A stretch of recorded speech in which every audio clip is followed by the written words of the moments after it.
네. 자, 반갑습니다. 안녕하세요. 안녕하세요. 예. 저 2020년 한국지역개발업회 추계학술대회에 참여해주신 여러분께 상당히 감사하다는 말씀 드립니다. 코로나 19가 올해 초에 이제 발현이 됐죠. 그 이후에 춘기학술대회하고 그리고 이번 추기학술대회 모두 이제 모든 학회가 오프라인으로 하지 못하고 온라인으로 지금 진행이 되고 있습니다. 그래서 참여하시는 분들도 역시나 여러 가지 이제 어려움을 겪고 계신데 뭐 그럼에도 불구하고 본인들이 연구하고 계시는 그리고 관심을 가지고 계시는 분야에 대해서 적극적으로 발표를 준비해 주시고 참여를 해주신 것에 대해서 다시 한번 감사를 드립니다. 지금부터 저희 제3분과 도시 및 지역경제분과이거든요. 추계학술대회 세미나를 진행을 하도록 하겠고요. 먼저 시작하기 전에 우리 참석하신 발제자님들 그리고 토론자님들 소개를 해드리도록 하겠습니다. 먼저 발제하시는 분들부터 소개를 해드릴 텐데요. 대구대학교 정아연 선생님. 안녕하세요. 예, 반갑습니다. 네, 그리고 두 번째는 가천대학교 백수기 선생님. 네, 안녕하세요. 반갑습니다. 네, 반갑습니다. 그리고 대구대학교 김주경 서정욱 선생님. 네, 안녕하세요. 네, 그리고 발표는 김주경 선생님이 하시는 거죠? 네네. 네, 반갑습니다. 그리고 오늘 그 세 분 발표한 내용에 대해서 좋은 토론을 해주실 두 분이 두 분 전문가님이 계신데요. 소개를 해드리면 이름 순서대로 먼저 중앙대학교 박희덕 교수님. 안녕하세요. 예, 반갑습니다. 반갑습니다. 그리고 제주연구원의 홍창유 박사님. 네, 안녕하세요. 반갑습니다. 반갑습니다. 그리고 저는 좌장으로서 오늘 3분과 세미나를 주관하게 될 중앙대학교의 서원석입니다. 반갑습니다. 네, 먼저 저희 이 세미나가 지금 뭐 세 분 참여를 하시기 때문에 시간적 여유는 조금 있는 것 같아요. 원래는 이제 금요일 날 저희 이제 그 대학원 세션이 진행이 되는데 저희가 좀 시간을 조금 맞추다 보니까 하루 앞당겨서 원래 지금 한국지역개발학회 추계학술대회는 지금 이제 진행하고 있는데 원래 대학원 세션은 내일이고요. 그러나 이제 저희가 아까 말씀드린 대로 시간적 조정을 통해서 오늘 지금 이제 진행을 하게 됐습니다. 여러분들 양해를 해주셔서 대단히 감사드리고요. 뭐 세 분 발표를 하시고 시간적 여유가 좀 있으니까 한꺼번에 진행하는 게 아니라 한 분 발표를 하고 그리고 토론자님들이 그 발표 내용에 대해서 좋은 코멘트를 해주시는 그렇게 진행을 하도록 하겠습니다. 그래서 먼저 정하영 선생님 발표를 하시면은 곧바로 이어서 우리 박희덕 교수님하고 홍창유 박사님이 토론을 해 주시도록 하겠습니다. 그리고 혹시 발표 시간은 학회에서 얼마 정도 해라라고 그 얘기 들으신 게 있나요?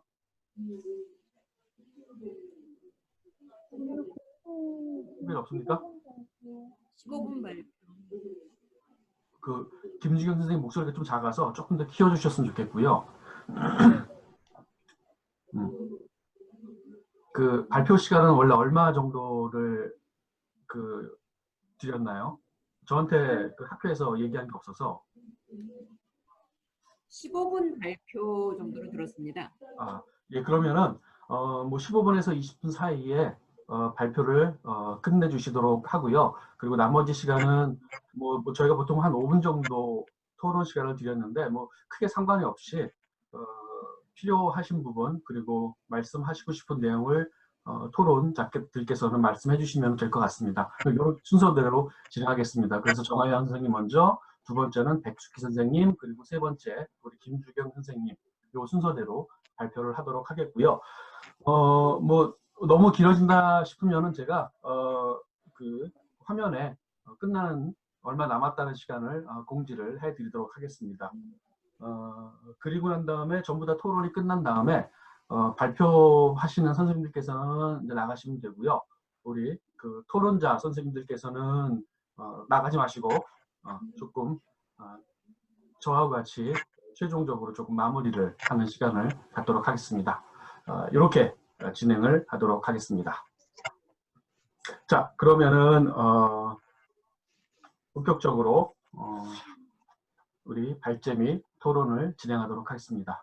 먼저 우리 대구대학교 정아연 선생님이 사회복지 지출과 경제성장 OECD 29개국을 대상으로 라는 주제를 발표해 주시도록 하겠습니다. 자, 그러면 시작하시죠. 네. 발표 시작하겠습니다. 네. 저는 사회지출과 경제성장 OECD 29개국을 중심으로 발표를 할 대구대학교 석사과정 정하연 학생입니다. 본 연구 발표는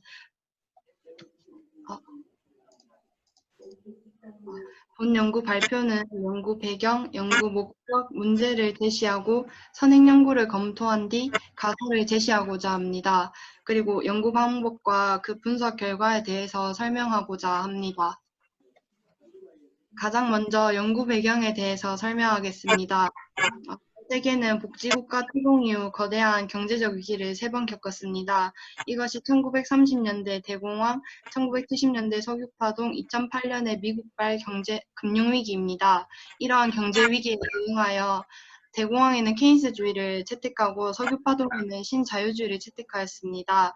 미국발 금융위기에는 국가적 차원의 복지지출과 개입이 증가할 것으로 예상되었으나 신자유주의의 성량이 잔재하는 현상이 나타났습니다.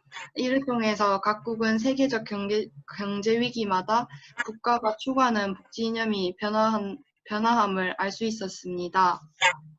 그리고 2020년 현재 우리나라를 포함한 전 세계 국가들은 코로나 바이러스로 인한 세계적인 경제 위기를 겪고 있습니다. IMF에서는 이를 대봉쇄라고 칭하고 있으며 각국은 세계적 전염병으로 인한 위기 상황을 극복하고자 다양한 사회복지 정책을 펼치고 있습니다. 이를 통해서 코로나 바이러스로 인한 세계 경제 위기 상황 속에서 국가의 복지 정책과 사회복지 지출의 중요성이 대두되었음을 알 수 있었습니다. 뿐만 아니라 학계에서는 사회복지 지출과 경제성장 간의 관계에 대한 연구가 꾸준히 이루어지고 있고 복지 지출의 구성에 따라 경제성장에 미치는 영향에 대한 연구도 이루어지고 있습니다. 특히 최근에 코로나 바이러스로 인한 경제 위기로 인해서 사회복지 지출의 중요성이 커지고 있으므로 사회복지 지출과 경제성장 간의 관계에 대해 회고할 필요성이 있으며 그 사회복지 지출의 집중과 분산의 중요성이 강조된다고 생각했습니다. 따라서 본 연구는 사회복지 지출이 경제성장에 어떠한 영향을 미치는지 파악하는 것을 목적으로 했습니다. 이러한 연구 배경과 연구 목적을 기반으로 연구 문제는 사회복지 지출은 경제성장에 어떠한 영향을 미치는가, 사회복지 지출은 항목마다 경제성장에 차별적인 영향을 미치는가로 상정하였습니다. 연구에 앞서 사회복지 지출과 경제성장 간의 관계에 대한 선행연구에 대해서 먼저 살펴보겠습니다. 선행연구는 사회복지 지출과 경제성장 간의 긍정적, 부정적, 통계적으로 유의미하지 않은 관계로 분류하여 살펴보겠습니다. 사회복지 지출과 경제성장 간의 긍정적인 관계를 설명한 선행연구에서는 노동인구, 가족과 관련된 사회복지 지출은 경제성장에 긍정적인 영향을 미치는 것으로 나타났습니다. 부정적 관계에 대한 선행연구에서는 배분적 성격이 강한 사회복지 지출이 경제성장에 부정적 영향을 미치거나 사회복지 지출이 그 자체가 경제성장에 부정적인 영향을 미친다고 설명했습니다. 이상의 두 가지 관점 외에도 사회복지 지출은 경제성장에 유의미한 영향을 미치지 않거나 경제성장보다는 재분배 효과 증진에 영향을 미친다는 선행연구 결과가 존재했습니다. 이러한 선행연구를 기반으로 사회복지 지출이 경제성장에 차별적인 영향을 미친다고 가정하였고 보건, 가족, 적극적 노동시장 관련 지출을 제외한 나머지 사회복지 지출은 경제성장에 부의 영향을 미친다고 가설을 상정하였습니다.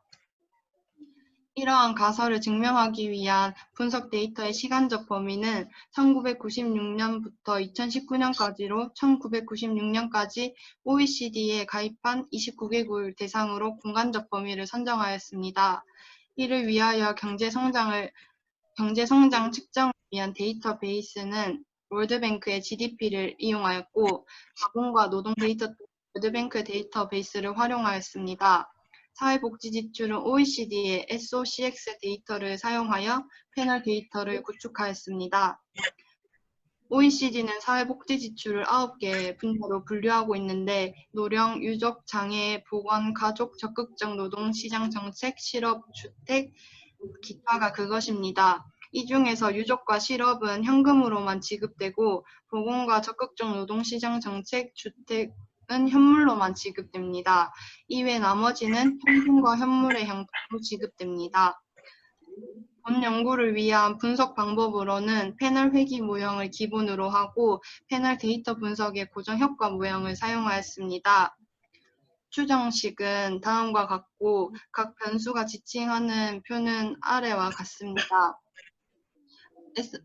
사회복지 지출은 앞서 설명한 것을 순서대로 순번을 매겨서 설정하였습니다. 이를 기반으로 한 분석 결과를 살펴보자면 다음과 같습니다.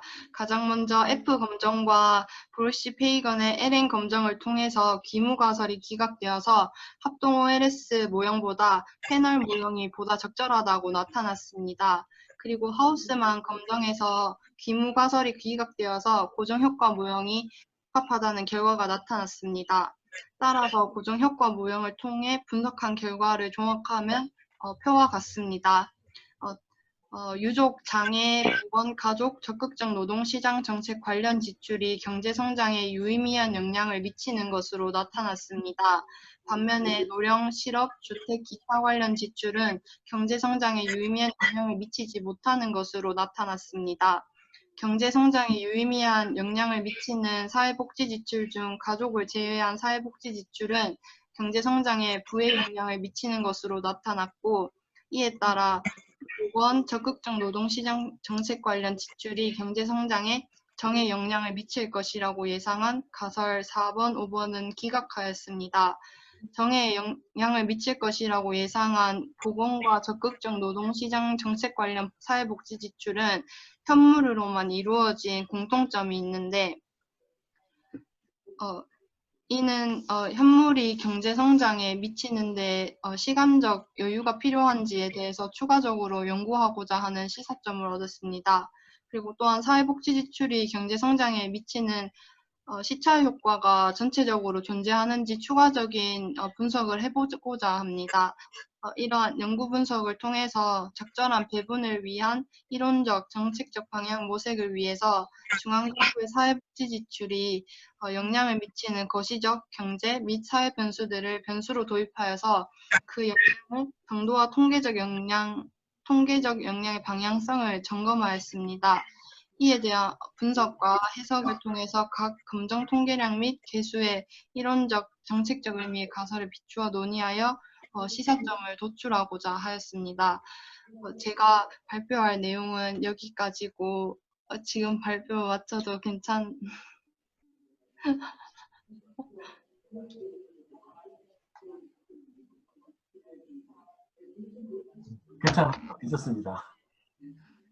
감사합니다.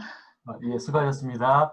아유, 저희가 그 학술 대회를 하면은 짧게 발표해 주신 분한테 되게 감사하거든요.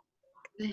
보통 이제 시간을 많이 하시니까 그런데 오늘 아주 컴팩트하게 임팩트 있게 발표를 잘 해주셨습니다.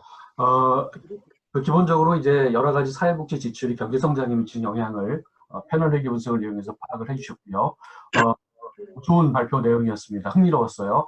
그러면 먼저 우리 중앙대학교 박희덕 교수님께서 정하연 선생님이 발표하신 내용에 대해서 좋은 코멘트 부탁드리겠습니다.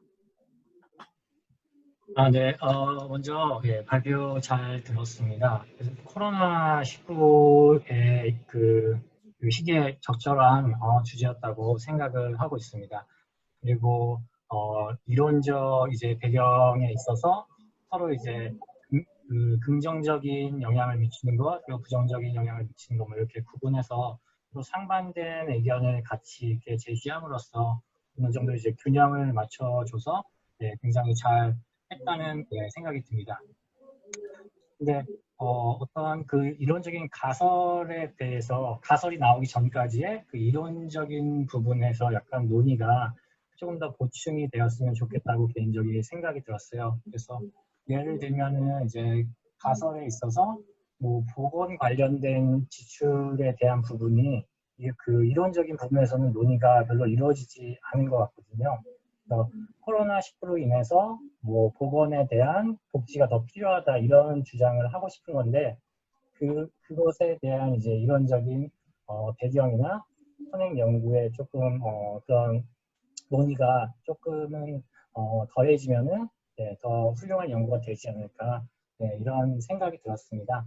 그리고 그 외에 뭐 아까 앞으로 더 방법론적으로 들어가서 앞으로 뭐 그런 독립 변수들, 뭐 통제 변수에 대해서 조금 더 설명을 해주신 것 같은데, 예, 그 부분은 이제 논문 그 PPT를 제가 보면서 들었던 느낌이 이제 복지 지출 말고 그 경제 성장이라고 이제 표현을 해주셨는데 결국에는 이제 종속 변수를 GDP로 국내 총 생산으로 놓으신 건데 그 국내 총 생산이 영향을 주는 다른 여러 가지 견인들이 있으니까 예, 그러한 견인들을 아까 이제 뭐 정하연 선생님이 얘기해 주셨지만 네, 그러한 부분들을 잘 통제하고 적절한 이제 선행 연구를 통해서 네, 다 투입해서 이제 모형을 더 이제 보충을 해서 예, 더 좋은 모형을 만들면은 좀 더 예, 그 유의한 결과를 통해서 좀 더 이제 좋은 정책적 제안들을 낼 수 있지 않을까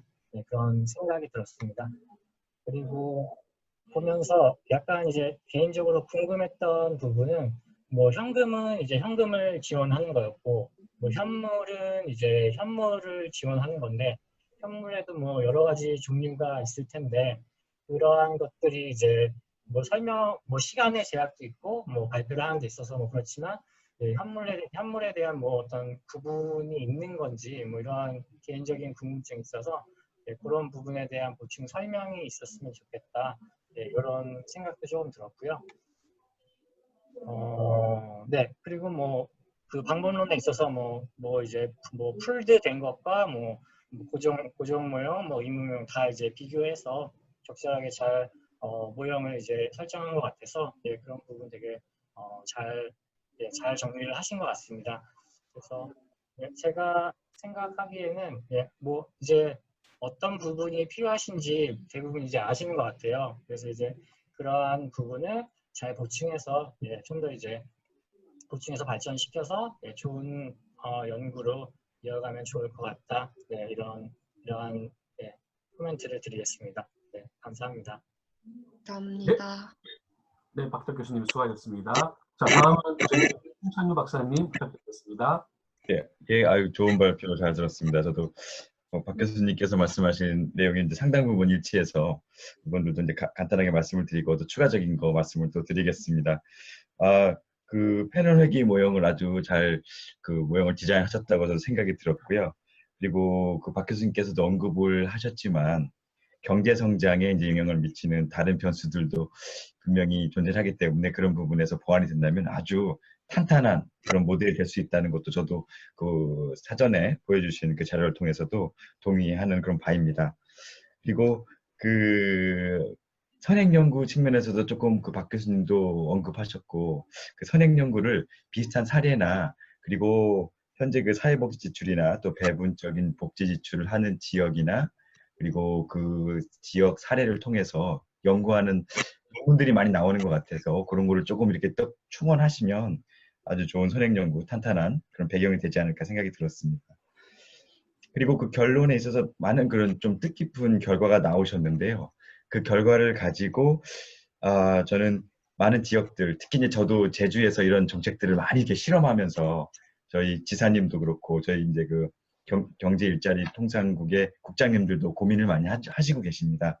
그래서 과연 지방자치단체라든지 아니면은 정책 입안하시는 공무원분들께서 조금 이런 그 좋은 결과가 정책으로 입안될 수 있는 그런 내용으로 그 좀 이렇게 추가적으로 설명해 주시는 결과가 있으시면은 조금 더 의미 있고 그리고 실제로 공무를 수행하시는 분들께서 적용을 하실 수 있지 않을까 그런 생각도 많이 들었습니다.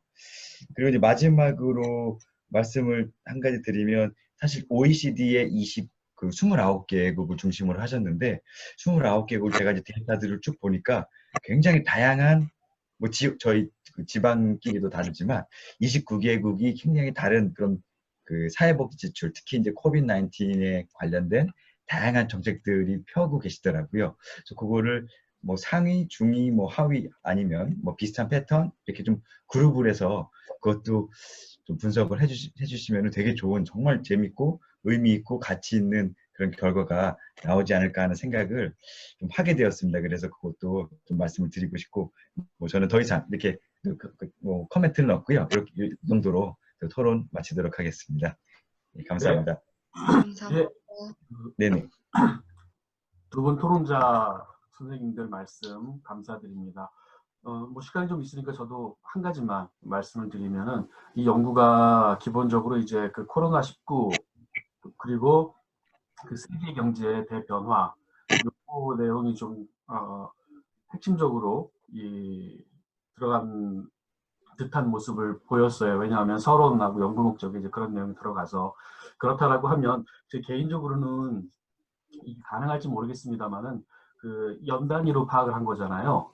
그래서 사실 월 단위로 파악했으면 굉장히 많은 이제 사례 수가 있어서 시기적으로 구분이 가능했을 텐데 연 단위이기 때문에 그거는 아마 불가능할 것 같긴 한데 그럼에도 불구하고 그 앞에서 말씀하셨던 그 1930년대 대공황은 조금 더 시기적으로 너무 이르니까 오일 쇼크라든지 서브프라임이라든지 이런 큰 경제적인 변화를 좀 구분을 해서 그걸 변수화시키든지 아니면은 그 시기를 좀 구분을 해서 그 사회복지 이념이 경제에 미치는 영향을 파악한다면 그러면은 아마도 좀 그 어떤 경제적인 변화 시기에 그 사회복지 이념이 어떻게 좀 그 개념화가 되는지를 파악을 할 수 있지 않을까라는 생각도 좀 했었어요. 그리고 그 가능하다라고 하면 아마도 이제 언제 졸업하실지 모르겠지만 2020년도, 2021년도 자료까지 파악이 가능하다라고 하면 이제 코비드-19가 이 지금 관심을 가지고 계신 연구 분야에 미치는 영향을 그나마 좀 볼 수 있을 것 같아서 좀 시기도 좀 확장할 필요가 있지 않을까라는 생각도 개인적으로 했습니다. 그런데 뭐 데이터가 그렇게 나올 수 있을지는 잘 모르겠습니다만은 예. 뭐 이런 측면을 전반적으로 고려하고 두 분 토론자님께서 말씀하신 이런 부분도 조금 고민을 하신다라고 하면 더 좋은 연구가 되지 않을까라는 생각을 했습니다. 전반적으로 좋은 연구 주제였습니다. 수고 많이 하셨습니다. 감사합니다. 네, 그러면은 마지막으로 우리 정하연 선생님이 두 분 그리고 뭐 제 내용도 마찬가지고요. 일단 그 전에 혹시 우리 김주경 선생님이나 백숙 선생님이나 뭐 궁금한 사항 없으셨어요? 네, 특별하게 궁금한 사항 없었어요. 정말 어려워서. 뭐 이런 내용으로 발표했으면 좋겠다 또는 이런 내용 입수가 되면 좋겠다 뭐 이런 거 있으시면 그리고 궁금한 사항 있으시면 언제든지 그 상호간에 질문을 하시면 좋겠습니다. 네. 예. 자 그러면 마지막으로 저희 뭐 토론 한 내용에 대해서 또는 못다한 말이 있다라고 하면 짧게 말씀하실 기회를 드리도록 하겠습니다. 말씀해주신 부분을 통해서 그 다음에 논문 수정할 때 참고해서 분석할 때도 더 이용해 보려고 하는데 좋은 코멘트 해주셔서 감사하고 따로 질문사항은 없고 말씀해주신 거 반영해서 더 좋은 논문으로 발전시키도록 하겠습니다. 감사합니다. 네, 수고 많으셨습니다. 감사합니다. 네, 자 그러면 두 번째 발표로 넘어가도록 하겠습니다. 우리 가천대학교 백숙희 선생님께서 ODA 농촌 개발 사업의 사회적 자본의 축적에 미치는 영향, 캄보디아 농촌 공동체 개발 사업 사례를 중심으로 라는 내용으로 발표를 해주도록 하시겠습니다. 자, 시작하시죠. 파일 보내고 있어가지고요. 그 공유를 하시면 되거든요. 네.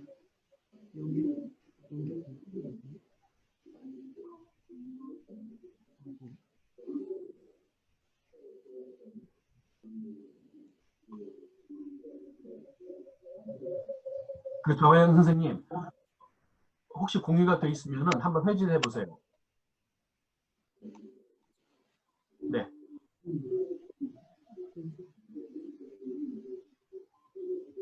네, 공유된 화면 보이시죠?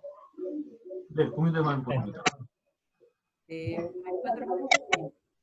저는 지금 서원석 교수님께서 말씀해 주신 것처럼 마이크가 선생님 마이크가 지금 아마 하울링이 생기는 것 같거든요. 네. 지금은 다시 한번 말씀해 보세요. 네, 예, 지금은 좀 나은 것 같습니다. 그리고 좀 멀리 떨어지면 좀 괜찮을 것 같네요.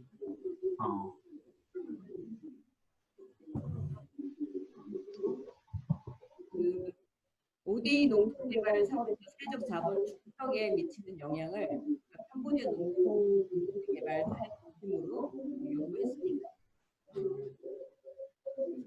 제가 발표하는 연구 대적, 이론적 관찰, 그다음 캄보디아 사업 소개하고 연구 모형, 분석 결과, 결론을 시작하는 거 하겠습니다.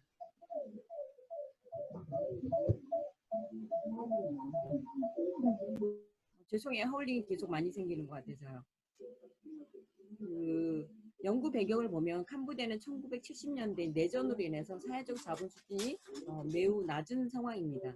그래서 제가 캄보디아에서 근무를 했었는데 2014년도에 아시아 파운데이션이 유권자를 대상으로 이제 조사를 했는데 주민 간 신뢰도가 48%로 굉장히 낮은 수준이고 월드뱅크나 다른 기구들도 당시 클린필드 당시에 강제 노동, 강제 이주 등으로 인해서 사회적 자본이 매우 낮다라고 연구하고 있고요. 그다음에 2000년도에 월드뱅크는 루안다와 캄보디아를 대상으로 내전을 겪은 국가에서 이 사회적 자본이 굉장히 낮은데 이거를 사회적 자본을 다시 축적하고 사회 통합에 관한 연구를 또 진행한 바도 있습니다. 아울러서 이제 우리 정부가 농촌개발 사업을 많이 실시하는데 이 과정에서 사회적 자본 형성과 축적에 끼치는 영향을 분석하고자 했습니다. 두 번째 이론적 고찰을 보면은 사회적 자본의 개념과 측정 방법입니다. 그러니까 사회적 자본은 이제 브루디에, 콜만, 쿠트남, 후야마 울콕, 소진강 교수님 등에 의해서 기존의 경제적 자본 외에 사회적 자본이 경제 사회 발전에 영향을 끼친다라고 연구를 하고 이거를 어떻게 사업에 좀 적용할까라는 모든 사업뿐만 아니라 우리 일상생활 하는 데 있어서 사회적 자본을 좀 증가시키는 거를 연구를 하고 있습니다. 다양한 정의들이 있고요. 이거는 다들 아실 것 같으니까 참고하시면 될 것 같고 구성 요소도 보면은 기본적으로 신뢰, 참여, 규범, 네트워크, 기타로 나누어서 사회적 자본을 개념을 정의하고 있습니다. 그다음에 이제 세 번째로 캄보디아 농촌 개발 사업 현황을 보면요, 우리 정부가 정한 국제 개발 협력 기본 계획이 있습니다. 거기에서 1기와 2기에서 캄보디아가 중점 역국으로 선정이 되었고, 그 전에도 캄보디아가 수빈국으로서 우리 아시아의 근접에 있어서 많은 지원을 했고 특히 농촌 개발에 중점적으로 지원됐습니다. 그래서 2002년도부터 14년까지 약 1,000만 불이 지원이 됐고요. 주로 캄보디아 정부가 요청하는 사업에 대해서 지원을 했었습니다. 이 과정에서 저희 우리나라의 새마을을 또 건수하기 위해서 UN 에스카프와 공동으로 실시하기도 했습니다. 그래서 저수지 사업, 그다음에 그 새마을 사업, 그다음에 농촌개발 정책과 그다음에 전략 수립도 해줬고요.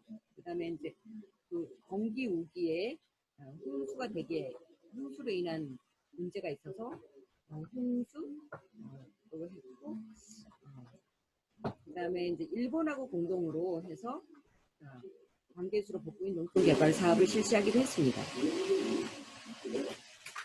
그런데 이제 이 과거 사업을 실시함에 있어서 우리가 과거 우리 개발 시대의 새마을 운동에서 했던 상황들은 적용이 되지 않아서 이번에는 이제 우리가 했던 경험들을 조금 적용하고자 사업을 실시하게 되었습니다.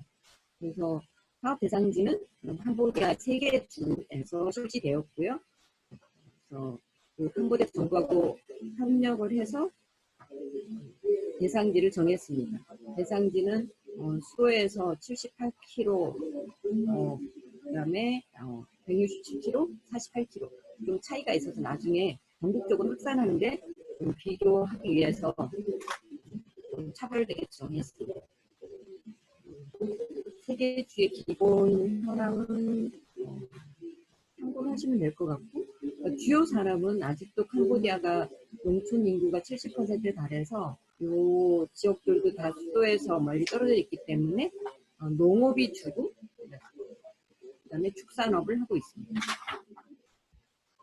이게 지금 캄보디아 농촌 공동체 개발 사업을 전체를 보면요, 크게 3가지입니다. 새마을 정책화해서 마스터 플랜을 수립해서 그러니까 우리가 사업을 하고 나와도 정책화되고 제도화돼서 계속 지속될 수 있도록 하는 것. 그다음에 새마을 중앙연수원은 농촌 개발에 있어서 인력이 필요하기 때문에 지도자 양성하고 기술 지원하는 걸 위해서 연수원을 건립을 해서 사람들을 훈련시키는 거고요.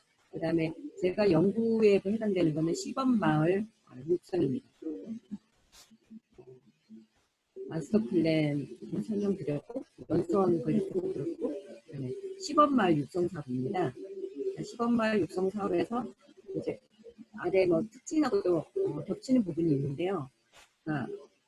과거에는 캄보디아에서 저희가 농촌개발 사업을 할 때 우리 정부가 아니면 우리가 하고 싶은 대로 했지 주민들의 의견을 그렇게 충분하게 반영하지 못했습니다. 근데 이번에는 마을에서 사업계획을 수립할 때 철저하게 마을 주민들이 직접 작성해서 수립하고 필요시에는 좀 더 잘한 마을을 가서 견학을 하고 참고해서 내 마을이 뭐가 정말 필요하나 국민들이 협력해서 사업계획을 하는 상향식 개발이 적용이 되었고요. 그다음에 이제 이 사람들한테 어떻게 하면 좀 동기부여를 하고 지속될 수 있을까라는 차원에서 우리나라에서도 적용되었던 마을 간 경쟁 시스템을 통해서 사업이 진행되었습니다.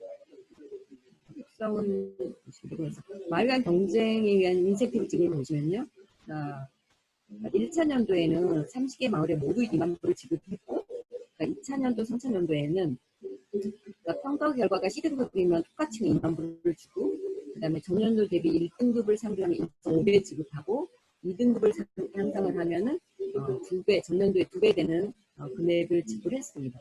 그래서 마을에 따라서는 3년 동안 6만 불을 받는 마을에서부터 최고 14만 불까지 받아서 마을 사업을 실시했습니다.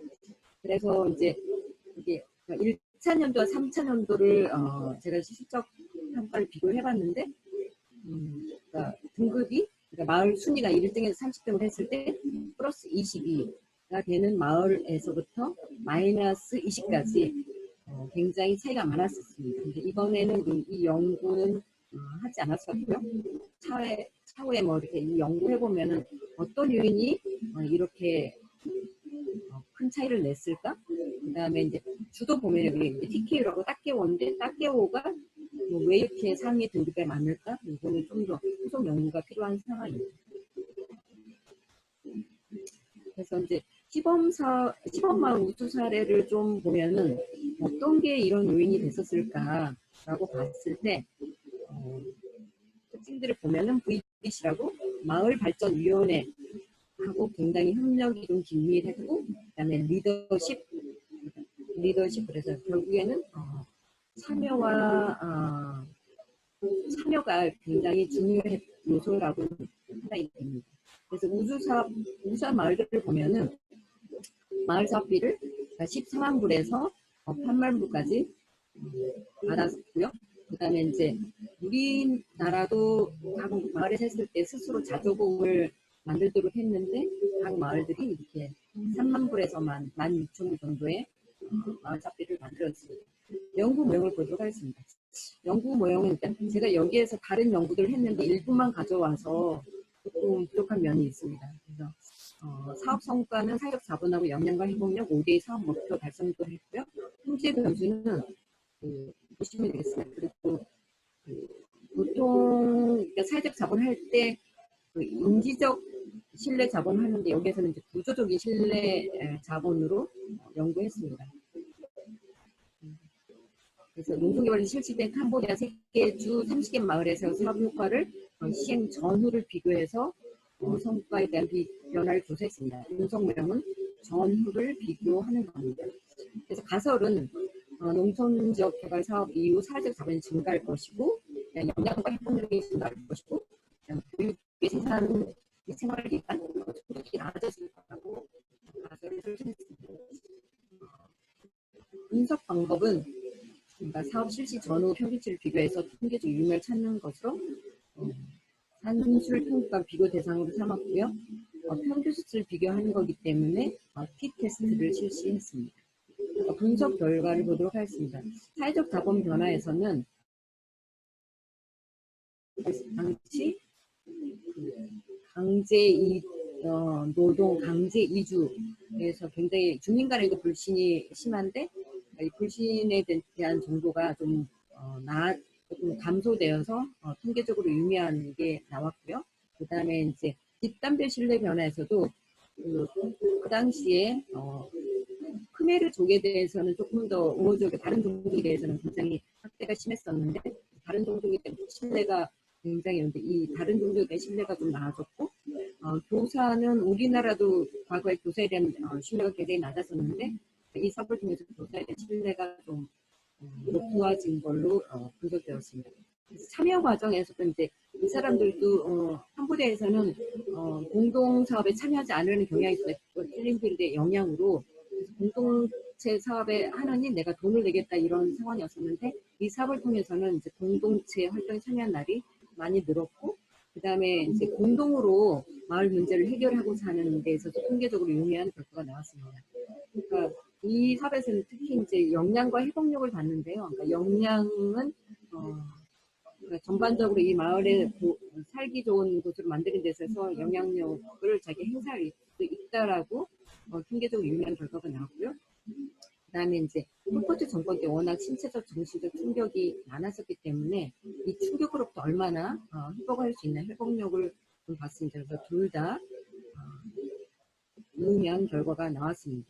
그래서 여기서 좀 더 첨언을 드리자면 월드뱅크가 조사를 했을 때 현재의 삶이 좀 더 나아졌을 때 이 충격으로부터 회복력이 좀 더 낮다고 생각했고 라는 결과를 도출했고요. 그러니까 이 사업에서도 마을 사업을 통해서 좀 삶이 좀 나아져서 이 충격으로부터 조금 더 나아지지 않나 이런 생각을 했습니다.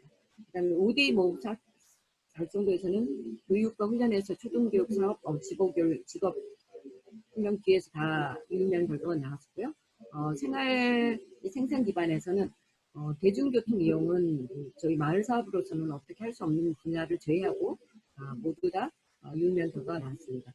소득도 당연히 이제 기술 지원을 하고 그다음에 밸류 체인이 좀 이루어져서 소득도 유의미한 결과가 나왔습니다. 분석 결과 종합은 자료를 참고하시면 되겠습니다. 앞에 했던 걸 제가 다시 한번 정리를 종합적으로 한 거고요.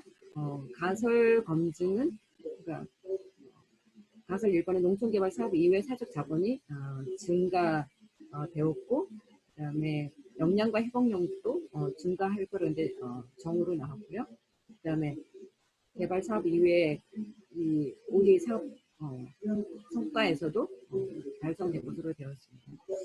그래서 이것도 전체 비교한 거기 때문에 정리한 거에서 이걸 보시면 되겠습니다. 그다음에 결론 시사점에서 보면은 그 농촌개발 사업 결과로 신뢰와 참여, 역량과 회복력, 사업 맥을 다시 유의미한 변화가 있었고요. 사회적 자본에서 또 신뢰가 그러니까 구조적인 신뢰가 높아졌고 타 종족에 대한 신뢰도가 높아졌고요. 참여에 있어서도 다 유의미한 결과가 있었습니다. 이제 역량과 회복력에 있어서도 2년 더 있었고요. 사업 목표를 달성도 아직 앞에 다 설명한 거여서 그럼 시사점을 한번 보도록 하겠습니다. 그러니까 제가 이제 그 연구를 시작할 때도 우리 정부의 OD 규모는 계속 늘어나고 있고 계속 증액하겠다는 정부의 방침도 있습니다. 그런데 OD 규모가 증가함에 따라서 세금으로 쓰는 건데 사업에 대해서 성과도 좀 제대로 관리되어야 되고 이게 지속성이 필요하다고 봤고요. 그러니까 예전에 우리가 초창기에 그 OD를 시작했을 때는 사업당 한 100만 불 정도였는데 지금은 사업당 한 1000만 불 정도의 예산이 투입되고 있습니다. 그렇기 때문에 더욱더 성과 관리가 제대로 돼야 되겠고 그 다음에 이제 사회적 자본을 측정을 했을 때 이 사업의 아웃컴, 지속성을 좀 볼 수 있기 때문에 사회적 자본을 조금 성과 평가 기준에 좀 넣고 우리가 이거를 좀 사회적 자본을 늘릴 수 있는 방안을 사업 문제에 좀 추가하고 평가하고 관리해야 되겠다라는 생각이 들었습니다. 그래서 특히 이제 캄보디아 폴포트 정권에 의해서 학살 강제 노동력에서 참여, 신뢰 이게 굉장히 부정적인 영향이 많고 있었는데 이 사업을 통해서 마을 주민들이 상향식을 하게 되면서 서로 협력해야 되고 경쟁을 하게 돼서 내가 저 마을보다 더 좀 잘해야 되겠다는 마을 주민들 간의 협력을 좀 강화시키는 계기가 되었다고 봅니다. 그래서 결론적으로 이제 농촌개발 사업뿐만 아니라 다른 사업들도 사회적 자본을 형성할 수 있는 요소가 굉장히 많기 때문에 저희가 사업을 기획할 때 이 요소를 포함하고 또 이거 평가 체계에 좀 추가하여서 시스템이 개선돼서 이 평가 체계 시스템이 개선되어서 성과가 좀 제대로 관리되고 지속성이 확보되도록 했으면 좋겠다라는 시사점을 얻었습니다. 이상입니다. 감사합니다. 네, 수고 많으셨습니다. 우리나라 OD 사업에 대해서 성과를 캄보디아 농촌 공동체 개발 사업을 사례로 해서 발표를 해주셨습니다. 상당히 재밌는 내용이었는데요. 두 분 이제 토론자 선생님들의 말씀을 좀 듣도록 하겠습니다. 먼저 박희덕 교수님. 네, 먼저 발표 굉장히 이게 쉽게 구할 수 없는 데이터 그리고 쉽게 접할 수 없는 사례잖아요. 그래서 이번 기회를 통해서 개인적으로 이 캄보디아의 이 케이스를 많이 배운 것 같아서 되게 좋았습니다. 근데 먼저 조금 더 제가 그 영양가 있는 그 사업을 좀 하기 위해서 좀 하나 여쭤보고 싶은 게 있는데, 네. 농촌 지역 개발 사업의 목적이 무엇인지, 그리고 캄보디아 측에서 구체적으로 원했던 그 개발 사업의 목표가 있었는지에 대해서 조금 궁금하거든요. 그 부분을 조금만 설명해 주시면 좋을 것 같습니다. 네네. 그러니까 이제 기본적으로 캄보디아를 포함해서 그 농촌 인구가 굉장히 빈곤하잖아요. 그래서 농촌 인구를 그러니까 좀 더 삶의 질이 나아지지 않고서는 그러니까 그 나라의 뭐 소득 수준이 그러니까 삶의 수준이 나아지지 않기 때문에 기본적으로 농촌을 좀 발전시켜야 되는 그 목표가 있고 그러니까 그 정부에서도 요청이 있었고요. 근데 계속 이제 제가 앞단에 설명드렸지만 사업을 실시했음에도 불구하고 이렇게 성과가 좋지 않았기 때문에 이번에는 좀 그 한국이 뭐 잘했다고 하는 상향식과 이렇게 경쟁 시스템 좀 적용해서 잘 좀 해보자. 그래서 결국에는 이 마을 사람들이 좀 잘 살게 되었다라는 걸 갖다 보여주고 전국적으로 확산하는데 모델 빌리 좀 하고 싶다라는 요청이 있어서 했습니다. 그러니까 이제 그 목적인 거죠. 그러니까 삶의 질을 개선하고 좀 그 마을들이 사업에 좀 더 잘 사는 마을로 하는 게 목표입니다. 네, 네, 알겠습니다. 토론을 조금 이제 해보면은, 이제 제가 처음에 이제 그 발표하시는 거 들으면서 느꼈던 부분이, 농촌 개발 사업의 목적이 무엇인지, 근데 이 목적과 이제 선생님이 발표하신 내용 중에 이제 사회적 자본의 형성과 축적에 대한 부분이 캄보디아 사람 지역 개발의 그 지역개발 거주민들이 원하는 부분인지 그런 예, 그 연계성이 약간 네. 예, 명확하게 드러났으면 좋겠다는 생각이 처음에 네네네. 들었어요. 네. 처음에. 네. 그리고 이제 조금 더 이제 들어가면서 보면은 각각의 총 3개의 큰 주에서 일어나는 뭐 30개의 커뮤니티를 이제 이야기를 하셨는데 네. 각각의 지역이 가지는 특성들 뭐 이런 것들이 일단은 좀 고려가 되어서 그러한 맥락들하고 같이 이제 그 시사점을 이야기를 해주셔야지 이게 조금 더 좀 더 명확하게 드러날 수 있을 것 같다라는 생각이 들었습니다. 네. 그리고 네네네. 네, 발표해 주신 내용 중에 이제 마을 주민들 스스로 뭐 수요를 파악하고 어떤 사업 계획을 이제 확정을 했다 이렇게 간단하게 이제 이야기를 해주셨는데 네네. 아까 이제 먼저 말씀드린 것처럼 이제 지역이 가진 특성들이 각각 다르기 때문에 네네. 거주민들이 가지고 있는 수요 역시 다르게 드러날 것이란 말이죠. 네네네. 네, 그런 부분에서 어떻게 이제 성과에 대한 부분을 어떻게 평가를 할 것인지, 네, 어떤 부분은 어떤 뭐 경제적인 측면에서 평가를 할 수도 있을 것이고, 뭐 삶의 질도 여러 부분으로 나눠서 볼 수가 있을 거잖아요, 저희가. 네. 네, 네, 그래서 그러한 부분에 대해서 뭐 이론적 배경에서나 아니면은 뭐 이제 시사점 결론에서 좀 더 논의 있게 발전을 시켜야 될 것 같다. 네, 이런 생각이 좀 들었습니다. 네. 네네네네. 네, 그리고 하나, 그 이제 방법론적 측면에서 조금 본다고 한다면은, 사회적 자본을 이제 어떻게 측정할 것인가. 네. 그런 것, 그리고 아까 뭐, 역량이라든가 뭐 회복력 이런 거를 이제 말씀을 해주셨는데, 그러한 부분에서 이제 뭐, 흔히 저희가 연구 방법에서 이제 이야기할 때, 뭐, 설문의 뭐 타당도와 신뢰도 같은 것들을 되게 중요하게 생각을 하거든요.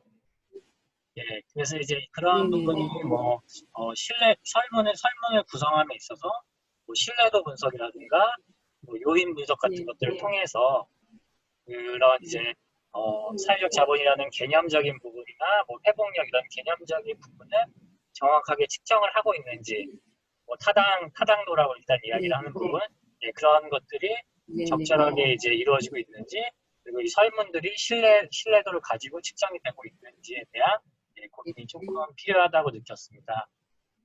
네네네. 네, 그리고 그 설문을 한 부분은 개개인한테 물어본 설문이신 거죠? 그렇습니다. 예, 그리고 이제 성과는 그런 커뮤니티 전체적으로 성과를 보는 것이고, 네, 그렇습니다. 네. 예, 요 부분도 방법론적으로 조금 더 어떻게 다듬을 수 있는 그런 부분이 조금 필요할 것 같은데, 네, 네. 지금 당장은 제가 뭐 어떻게 제안을 드릴 수 있는 게 생각나지 않아서, 네, 그러한 부분을 조금 더 고려해서 생각을 해보셨으면 좋을 것 같습니다. 네네네, 감사합니다. 그 부분은 정말 생각 못 해봤었는데. 아, 네, 예, 네, 토론은 예, 이 정도로 하겠습니다. 감사합니다. 네네네. 그래서 코멘트 주신 거에 대해서 잠깐 말씀을 드리면요. 네. 그러니까 수요가 굉장히 다른데 여기에서는 이제 그 구체적으로 얘기는 하지 못했는데 주에 따라서 그러니까 주가 다 다르기 때문에 그러니까 주에 따라서 자기네가 하고 싶은 수요들도 다르고 이제 당초에 기본적으로 좀 차이도 있었고요. 그러니까 수요에 따라서 이제 어쨌든 자기네 수요 기반에서 하고 싶은 사업을 하게 했거든요. 그러니까 저희가 뭐를 해라 그런 게 아니라 수요 기반에서 철저하게 수요 기반에서 했고요. 그다음에 이제 자기네들이 하고 싶은 게 주로 이제 마을 뭐 회관도 만들지만 경제적으로 뭐 가축은행 이런 거 뭐 닭 키우고 소 키우고 이런 걸 되게 좀 하고 싶어 하더라고요. 마을에 따라서. 경제적인 측면이 좀 많이 고려가 됐고 삶의 질 측면에서는 이제 우물이 이런 게 없으니까 우물에 관한 거 정말 자기네 삶하고 되게 직접적인 연관이 있는 걸 좀 많이 했었고요. 그다음에 방법론의 측면에서 이 설문은 이제 그 월드뱅크가 2004년도에 마련한 사회적 자본 측정이 있습니다. 그걸 기본적으로 갖다 썼고, 그다음에 이제 좀 추가할 때, 그러니까 그 폴포트 정권에서 이 회복력을 좀 조사하기 위해서 그 캄보디아 정부하고 이렇게 협의할 때는 쉽지는 않았습니다. 이거를 자기네도 나쁜 부분이기 때문에 이걸 선물을 넣을까 말까. 그래서 설득을 해서 선물을 넣었고요. 그래서 이 연구는 그 KDI하고 쿠익하고 이제 같이 했고요. 그래서 KDI는 그 저하고 이제 분석하는 방법, 분석하는 게 조금 다르지만 국제 학술지에 내기 위해서 준비를 하고 있습니다. 그래서 그 설문의 신뢰도 이거는 조금 더 타당성이 있다라고 보고요. 네. 그리고 이제 마지막 부분에 그 개개인에 대한 설문, 커뮤니티에 대한 그거는 정말 제가 미처 생각지 못했는데 코멘트 해주셔서 감사드립니다. 네, 답변 다 하신 건가요? 네, 뭐 지금 추가적인 답변이 없으신가요? 자, 그러면 다음에는 네. 우리 홍찬유 박사님 토론을 해주시겠습니다.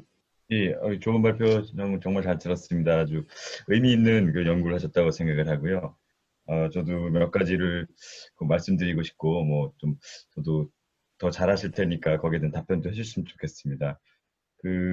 아까 이제 현황이나 이런 거를 말씀하실 때에 2015년 보고서 기준으로 해서 그 캄보디아 뭐 산업 현황이나 이런 현황들이 2000년대 걸로 나와 있었는데요. 2008년 이렇게 나왔던 걸로 제가 기억을 하는데요. 그게 업데이트는 혹시 된 자료가 분명히 있으실 것 같아서 그것들을 앞에 나오는 그 배경에는 그 산업 구조라든지 현황을 조금 업데이트 해주시면 분석하시는데 조금만 도움이 될 것 같아서 그 말씀을 드리고요. 네네네네. 그리고 이 ODA에 대해서 저도 이제 이번에 그 발표 주제를 저기 보내주시고서 공부를 좀 했는데 ODA 이렇게 해서 국가별로 많은 이렇게 그 개발도상국이나 좀 개발하고 있는 발전되고 있는 그런 국가들에 대해서 투자를 하고 또 이렇게 좀 협력을 했을 때에 거기에 대한 성과를 분석한 보고서들이 꽤 있더라고요. 경제적으로요. 네네네. 특히 일본의 자이카 쪽에서 나온 보고서들이 있습니다. 국제적으로 나온 보고서들이 있는데 그거를 보시면은 그 실적 평가하시는 데 도움이 되시지 않을까 해서 그것도 한번 말씀을 드리고요. 그게 캄보디아뿐만 아니고 아프리카 국가들의 자이카에서 그 협력 사업을 해서 나온 결과들이 있는 것으로 알고 있습니다. 그래서 그런 내용들이 이론적 고찰이나 그리고 선행 연구에서 조금 탄탄하게 이렇게 받쳐주시면서 가설을 딱 해주시면은 아주 좋은 탄탄하게 이렇게 좀 그 파운데이션이 수립이 될 것 같고요. 그리고 저도 아까 박 교수님께서 말씀하셨다시피 그 신뢰도 검증을 그 설문에 대한 설문 결과에 대해서 분석하셨을 때 신뢰도 검증을 한 번 더 이렇게 하셔서 탄탄한 모델이라는 것을 보여주시는 굉장히 좋을 것 같다는 생각이 들었고요. 그리고 개인 대상, 그룹 대상으로 해서 설문을 하셨을 때에 그룹으로 묶으셨을 때, 그 다음에 개인별로 다 그 데이터를 분석하셨을 때 그런 의미도 찾아보셨으면 좋을 것 같고요. 그런 모델들이 제가 찾은 거에는 일본 쪽에서 자이카에서 나온 모델들이 있었습니다. 지금 KDI에서 준비하고 계시는 보고서에도 아마 그런 비슷한 모형이 그 레퍼런스나 사이테이션에 들어갔을 거라고 제가 생각이 듭니다. 그래서 그거를 일본에서 아주 잘 해놓은 걸로 제가 이제 알고 있어서 그걸 한번 참고하시라고 말씀을 드리고요. 그리고 마지막으로 이제 마치기 전에 한 말씀을 드리면은 그 가설 중에서 영양하고 회복력하고 하나로 묶으셔서 검증을 하나로 한 문구로 다 이렇게 만드셨잖아요. 그래서 영양 측면, 회복력 측면에서 이렇게 묶으신 건지 아니면은 영양을 따로 해서 세부적으로 영양만 이렇게 하신 건지 아니면 회복력 나름대로 해서 나누어서 하셨는데 그 문구에서만 나눠서 하셨죠. 그러니까 나눠서 했고요. 나눠서 했고 이거를 분석할 때 너무 많아서 그걸 영양과 회복력 그냥 그렇게 묶었습니다. 아, 그러신 거군요. 그래서 나눠서 그러니까 이론 고찰도 다 따로따로 했고요. 영양 따로 하고 회복력 그러실 따로 것 같아요. 했고 네. 이제 묶을 때만 이게 사회적 자본, 영양과 회복력 이렇게 해서 그러니까 이제 그 전체 연구에서는 이제 그 여성의 역할을 조금 더 해서 그러니까 여기 이제 연구에서 일부분만 가지고 나온 거라서 그렇죠. 예, 엄청나게 큰 네. 연구를 하신 부분을 보여주신 것 같아요. 저도 아주 많이 배울 수 있어서 감사했고요. 그리고 회복력 측면에서 말씀을 드리면은 그 네네. 나치의 피해를 입은 전에 모델로 해서 그 연구된 아, 게 있는 것 같습니다. 60년대 나온, 70년 네네. 나온 좀 오래된 그 논문인데 그 회복력에서 이제 폴포트 정권하에서 이 탄압을 네. 받은 이분들이 네네네. 정신적으로, 사회적, 신체적으로 해서 이런 네. 회복을 하시는 그런 네. 기술이시잖아요. 그거를 네. 참고하셔가지고 딱 하시면 아주 좋은 인덱스 아, 모델이 나오지 않을까 말씀드리고. 생각 못했는데, 감사해요. 그 뭐냐면 예, 예. 이게 네, 회복력하는 게 굉장히 이게 자료 찾기도 굉장히 어렵더라고요. 맞습니다. 예, 예. 마땅한 게 없고, 그래서 이제 예, 월등히 조사한 게 루안다고 캄보디아, 요- 맞습니다. 예, 네, 루안다도 이렇게 함부로 접근하면 안 된다. 회복력 관련해서도 예, 예, 조심스럽게 그 역사적 배경을 때 조심스럽게 접근을 해야 되고, 그러니까 예, 캄보디아도 예, 마찬가지고, 그러니까 예, 캄보디아도 월등하게 조사를 했는데요. 그러니까 되게 피해를 많이 받았는데 예, 예, 현재의 삶이 그러니까 굉장히 좀 나쁜 거예요. 내가 그렇죠. 못 살아요. 근데 예, 과거에 피해는 많이 받은 현재의 삶이 좀 괜찮아요. 그러면 이게 예, 예. 회복력이 다르더라고요. 그러니까 결국에는 아, 현재의 물질적인 삶도 굉장히 중요하다. 일단 좀 맞습니다. 잘 예, 살게, 그러니까 좀 편안하게 살게 해주는 게 굉장히 중요하다라는 게 이제 월드뱅크 연구에서는 나왔는데 제가 예, 예. 요거는 그러니까 제가 예, 회복력 관련해서 찾으면서 굉장히 고생을 했는데 감사합니다. 북미 쪽에 그 유대인 그 유대계 예, 주이시 그 예, 교수님들이 그 예, 연구를 하신 걸로 알고 있습니다. 사회학 네네. 측면에서. 예, 그래서 예, 그거 참고하시면 네, 찾아보시면 논문 나오실 겁니다. 네네네. 아니면 제가 찾아가지고 감사합니다. 드리겠습니다. 연락을 주십시오. 그럼 감사하죠. 네네네. 제가 그러면 좀 메일 좀 드리겠습니다.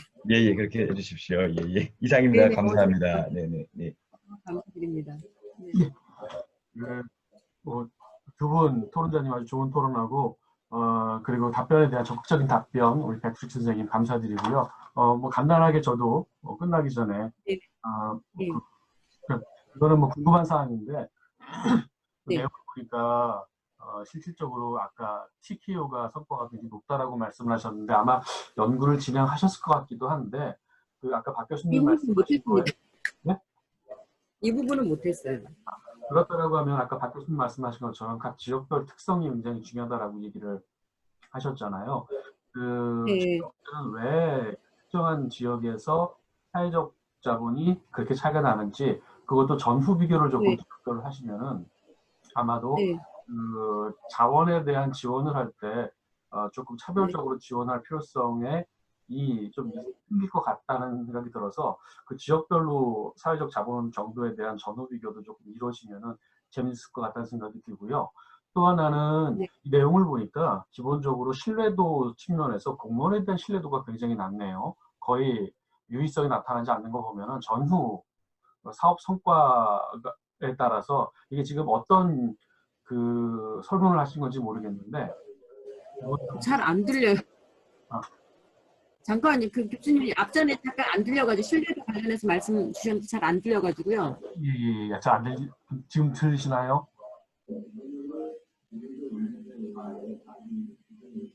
제 말 들리시나요? 그 다른 분들은 제 말 들리시죠? 예, 잘 들립니다. 예. 지금 박수기 선생님이 제 그 마이크가 안 좋은 것 같긴 한데요. 박수기 선생님, 백수기 선생님, 어우, 끊겼어요. 자, 지금, 음, 지금 끊긴 거죠? 예, 끊기신 것 같습니다. 예. 가만있어 봐. 지금 그 맨 마지막에 발표하실 선생님도 끊겼네요. 일단은 좀 기다려 보도록 하시죠. 들어오실 때까지. 자, 백숙희 선생님 제 말 들리시죠? 예, 지금 들리고 아까 그 신뢰도 측면에서 하실 때 그때부터 끊겼습니다. 그 내용을 보니까 공무원에 대한 신뢰도가 전후 비교를 이제 했다라고 하면은 예. 실질적으로 차이가 없다라는 얘기가 되잖아요. 예. 그런데 이제 이 공무원 집단이라는 것들이 사업 주체는 아닐지라도 그 캄보디아에 있어서 사업의 지속성을 위해서 지금 성과가 나타났다라고 하면 그 성과가 지속돼야 되잖아요. 근데 그런 그렇죠. 측면에서 공무원들의 지원은 굉장히 중요한데 이 그렇죠. 해당 지역에서 공무원에 대한 신뢰도가 사업을 하기 네. 전이나 후나 크게 차이가 없다라고 하면 네. 우리가 돈을 지원해서 그 지역의 개발이 이제 지속적으로 일어나야 되는데 그런 네. 선순환이 일어나지 않을 가능성도 있을 수가 뭐 있겠다 싶어서 그런 네네. 것들도 한번 왜 그런지 그 네네. 상황을 파악하시면은 굉장히 재미있을 것 같다는 생각이 듭니다. 그 실질적으로 저도 계속 듣는 얘기가 ODA 지원을 많이 하는데 그 성과 평가에 대한 측면들이 상당히 미약하다. 그러니까 돈을 지원을 했는데 그게 과연 어떠한 성과가 나타났는지에 대해서 평가는 하고 있지만 그 평가에 대해서 객관성이 부족하다라는 얘기를 굉장히 많이 하거든요. 그런 측면에서 지금 이 연구는 상당히 의미가 있는 것 같다는 생각이 들고요.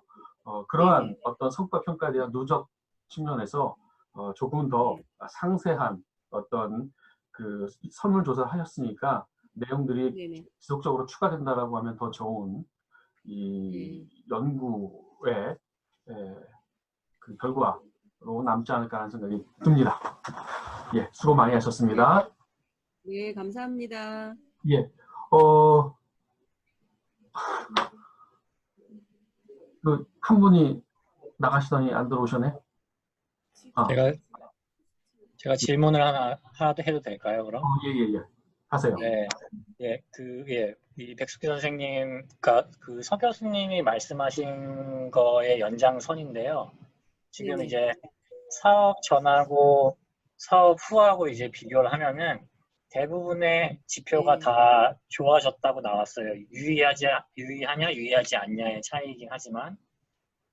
네, 네네. 그렇지만 이제 서 교수님이 말씀하신 대로 오히려 공무원에 대한 신뢰도는 떨어졌어요. 그죠? 네. 그래서 네.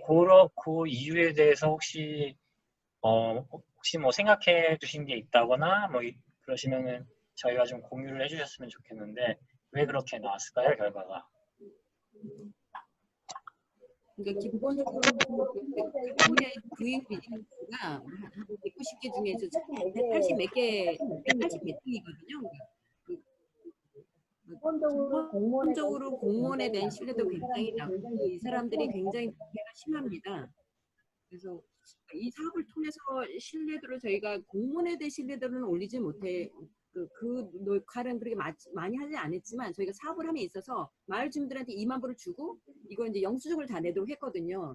그 과정에서 회계 법인을 투입을 해서 다 견적받고 영수증 쓰고 이러한 거를 통해서 이제 자기 스스로는 되게 이제 그 신뢰도가 높아졌을 텐데 이 공무원들에 대한 거는 워낙에 국가적으로 이렇게 불신이 깊어서 훈센 총리부터 다 뜯어가기만 하니까 그래서 그거는 뭐 저희가 뭐 영향력을 행사하고 하기는 굉장히 좀 요원한 요소일 것 같습니다. 근데 이제 저희가 예전에 사업을 할 때도 캄보디아에서 이제 커럽션 얘기 쓰면 다 지워달라고 그래서 옛날에 막 지우기도 했거든요. 키예프하고 사업을 하면서도 굉장히 민감해합니다.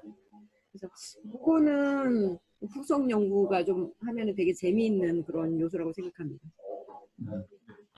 제가 이제 한 말씀 드리면 간단하게 말씀드리면 캄보디아 제가 그 친구분들이 있어서 그분들한테 들은 건데 캄보디아에서는 그 공무원분들이 가장 부자인 계층이 공무원이라고 얘기를 들었습니다. 그래서 왜 그러냐 그랬더니 공무원 그 월급이 받으면서 다른 사업들을 하신다고 들었어요. 그래서 사업이 커지고 외부에서 투자가 더 들어오면 들어올수록 그 주민들은 일반적인 국민들은 공무원들은 더 많이 돈을 번다, 축제한다 이렇게 인식을 쌓아가신다고 그러시더라고요. 그래서 아마 그런 내용도 사회적으로 좀 팽배하지 않나 이렇게 생각이 듭니다. 공무원들이 기본적으로 비즈니스 할 수가 있습니다. 왜냐면 내가 차관인데 LG 관련해서 다 부품 뭐 이렇게 제품 수입해서 장사하고 저기 뭐죠 포도주 이렇게 비즈니스하고 다 할 수 있거든요. 그렇기 때문에 모든 권한과 권력과 뭐 도움을 다 가지고 그 사람들만 그러니까 부를 축적하지 일반 국민들은 뭐 접근할 수가 없는 그런 상황입니다. 네, 알겠습니다. 뭐 기본적으로 공무원 집단 관련해서 많은 관심을 앞으로 좀 가져주시면 우리 그 ODA 사업의 성과가 네네. 조금 더 잘 나타날 수 있지 않을까라는 생각이 듭니다. 수고 많으셨습니다. 네, 감사합니다. 네. 네, 자, 그럼 마지막입니다. 우리 대구대학교 김주경 선생님 네. 자료 공유하시고 이제 진행을 하도록 하시죠. 네. 네.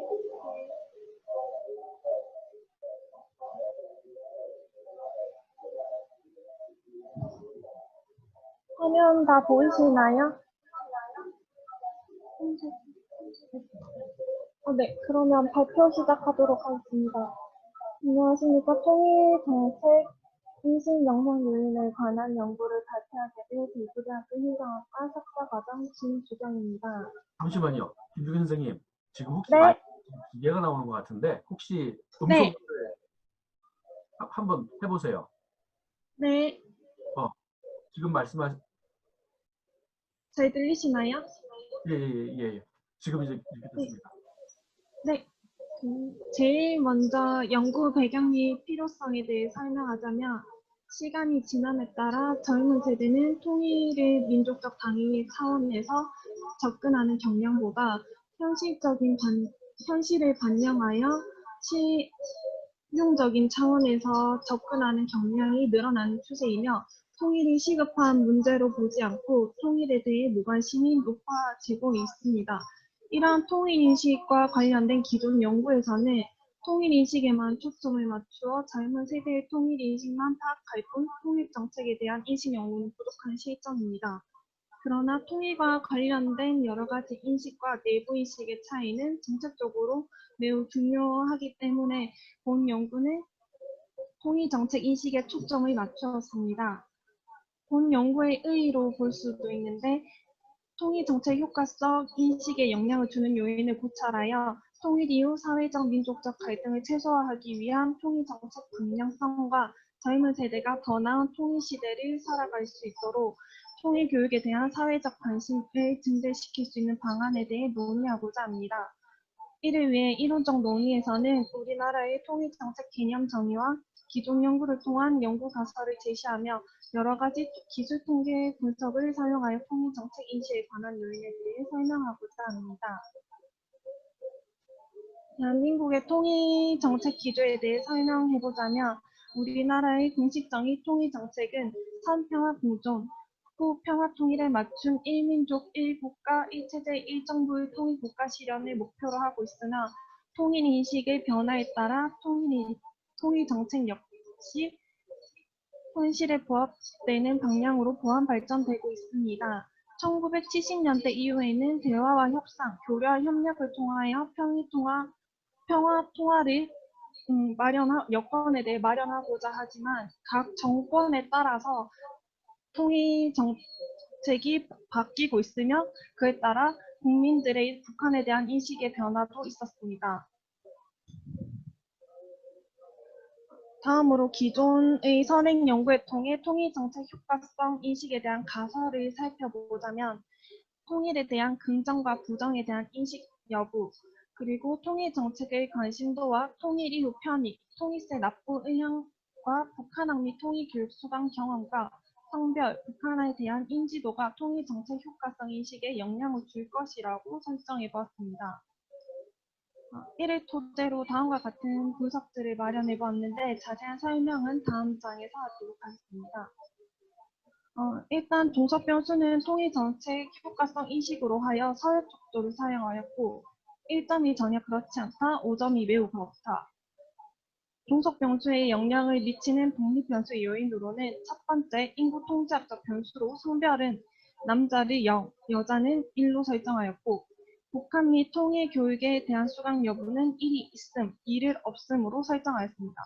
두 번째로 북한 인지도에 대한 협력 대상, 경계 대상으로 나눠 1점이 매우 그렇다, 4점 매우 아니다 라고 설정하였고 세 번째 통일 정책에 대한 관심도로는 1점을 전혀 관심 없다, 5점을 매우 관심 있다라고 설정하였고 네 번째는 통일 인식에 대한 변수로 통일세 납부 의향에 1점은 없음, 5점은 5만 원 이상 낼 수 있다라고 설정을 했으며 통일 이후 편익에 대해서는 1점을 순대로 보았고 7점은 이익으로 보았습니다.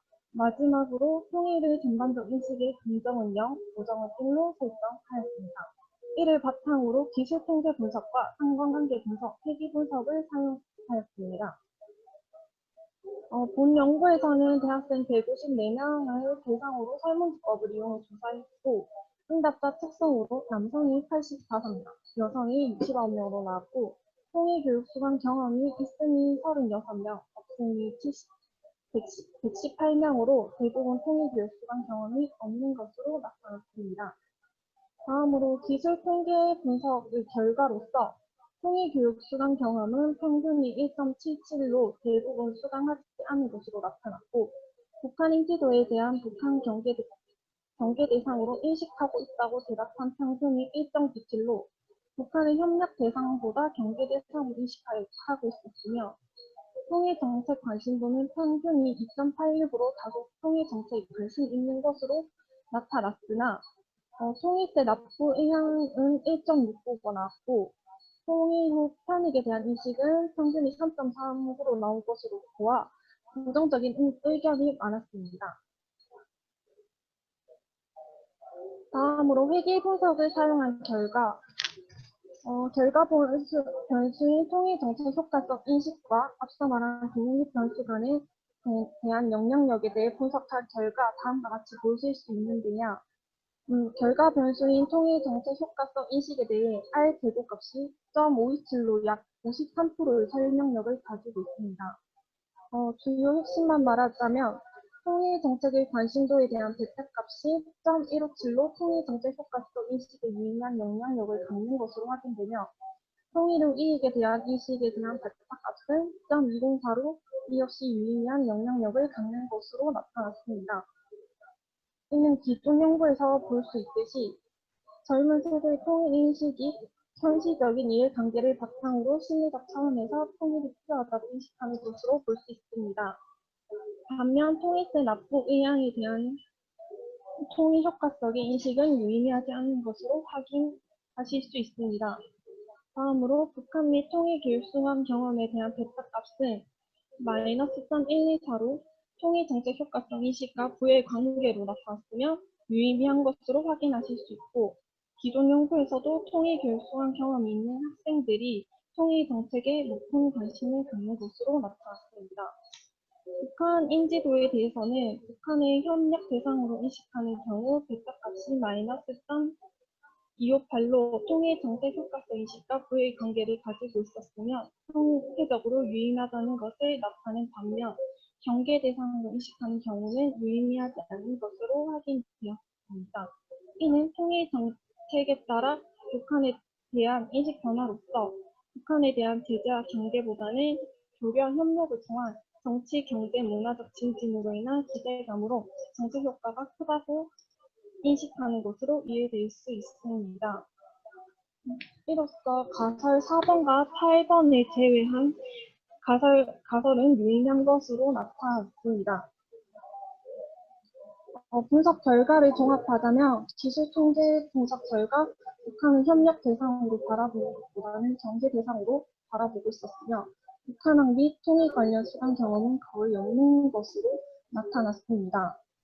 이로써 정책적 함의를 제시하자면, 첫 번째로는 통일 교육 수강에 따라 긍정적인 인식으로 변화한 것으로 보아 교육적 관점에서 통일 교육의 방향성을 통해 통일 정책을 구상할 필요가 있을 것입니다. 즉, 공감대 형성을 통해 구체적이고 체계적인 홍보 및 다양한 채널로 형성으로 통일 교육에 대한 젊은 세대의 실질적이고 자발적인 참여를 유도할 수 있도록 해야 합니다. 두 번째로는 남북한 이념 프레임을 완화하기 위해 정책적 노력이 필요합니다. 이는 통일 정책에 따라 북한에 대한 인식이 변화하고 따라서 통일에 대한 인식도 함께 변하기 때문에, 이런 맥락에서 남북한 갈등이 고조될 경우 정부의 일관적되고 합리적인 통일 정책이 필요합니다. 셋째로는 젊은 세대가 바라보는 통일은 현실적이고 실증적으로 바라보는 경향이 높기 때문에 정부는 통일 이후 변화될 여러 가지의 사회 현상을 고려할 수 있도록 합리적인 통일 제도를 구상 마련을 해야 합니다.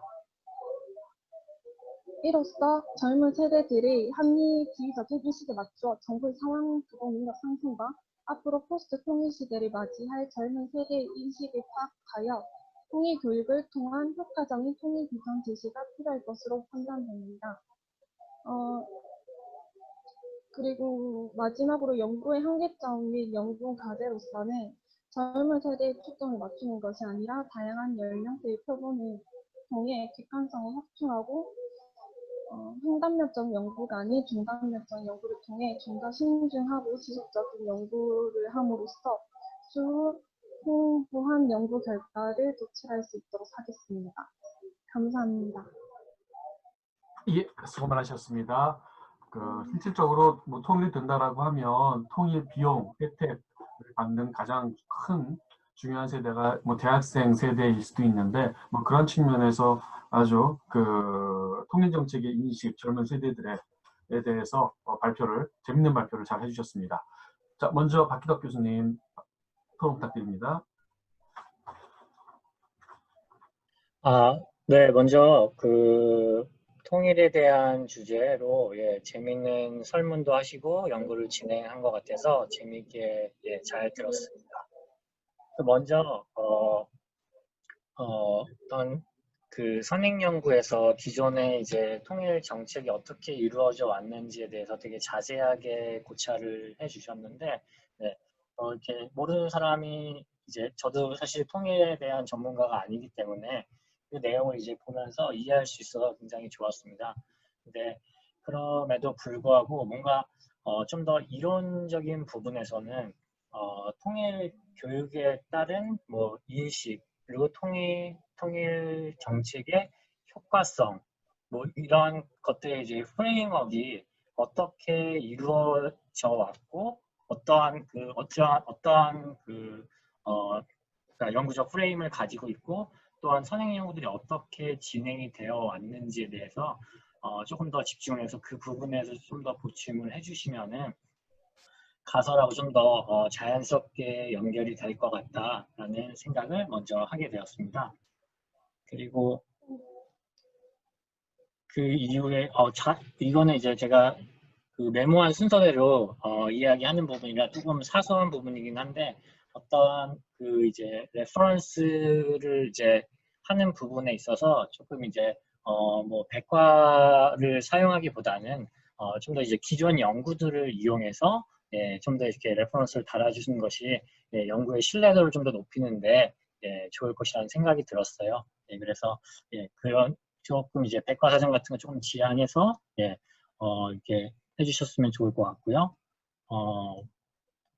그 다음에 하나 조금 의문이 들었던 부분은 이런 여성이 조금 더 진보적인 성향을 가지고 있다. 그리고 진보적인 성향을 가지고 있기 때문에 통일에 대해서 조금 더 뭐 인식이 좋고 그렇기 때문에 뭐 효과성에 대해서도 좀 더 좋게 인식을 하고 있다라는 요 약간의 논리적인 비약이 조금 있는 것 같아요. 모든 여성이 진보적인 성향을 가지고 있는 것은 아니고, 뭐 이러한 중간에 메꿔줘야 되는 부분들이 중간중간에 조금씩 있었던 것 같아서 그런 부분 연결 고리를 조금 더 보충을 해주시면은 좋을 것 같다는 생각이 들었습니다. 그리고 이제 설문한 내용 중에 통일에 대해서 뭐 긍정적으로 생각한다 혹은 부정적으로 생각한다. 근데 둘 다 사실 통일 정책에 대한 관심이 높으면은 강하게 나타나잖아요. 어떤 부분이 자기 생각이 긍정적으로 생각하는 것도 통일에 대한 관심이 높은 사람일 수 있고 부정적으로 생각하는 부분도 통일 정책에 대해서 관심이 높은 사람일 수 있고 이렇게 나타나는 부분이 있는 것 같아서 그런 부분에 대한 고려도 좀 필요하지 않나라는 생각이 들었습니다.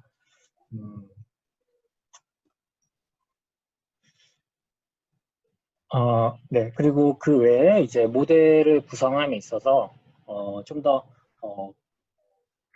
인구 통계적 변수가 이제 성별이랑 통일 교육 수강 뭐 요 2개 정도가 들어갔는데 이러한 여러 가지 이제 통일에 대한 입장을 구성할 수 있는 독립 변수들이 아까 이제 말씀드린 것처럼 여러 개가 있을 수 있기 때문에 네, 그런 부분을 좀 더 이제 선행력을 통해서 보충을 하셔서 모형을 좀 더 보충하면 좋을 것 같다는 생각이 좀 들었고요.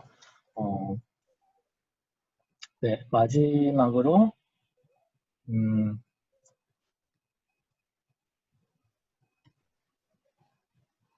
네, 일단은 그 정도로 하겠습니다. 네, 감사합니다. 네, 수고 많으셨습니다. 자, 다음에는 홍창규 박사님 부탁드리겠습니다. 예, 통일에 대한 아주 중요한 주제로 발표해 주셔서 잘 들었습니다. 저도 몇 가지 이제 말씀을 드리고자 하는데요. 첫 번째로는 아까 이제 통일에 대한 인식 변화라든지, 그 다음에 각 정부의 그런 통일 방향, 그 다음에 통일에 대한 비전, 오늘 정리를 잘 하셨다고 생각이 듭니다. 그래서 이번에 그 조사를 하실 때 어떤 정부에서 취했던 어떤 통일 정책을 내용을 바탕으로 그 대상들에게 이렇게 조사를 하신 건지, 그 종속 변수에 이제 그 통일 정책에 대한 인식을 넣으셨는데, 그게 정확하게 좀 정의가 됐으면 좀 좋았다는 생각이 들었고요. 그리고